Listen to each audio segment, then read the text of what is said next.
এখানে রিজু এখন বসে ভয়ে মরছে।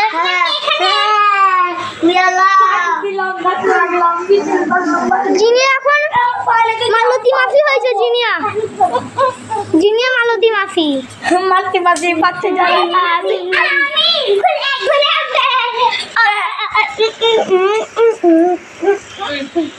এটা রুম জিনিয়াদের।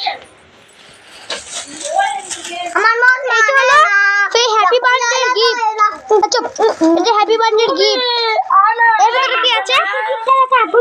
এর ভিতরে কি আছে জিনিয়া? আছে, যখন খুলবে তখন দেখতে পাবেন। শুধু চকলেট আছে। আমার একটা গিফট। হাই যা দেখবেন রিকে ভিডিওতে সাবস্ক্রাইব করবেন, লাইক করবেন। 1000 লাইক হতে যাচ্ছে রিকে। আমার মন মানে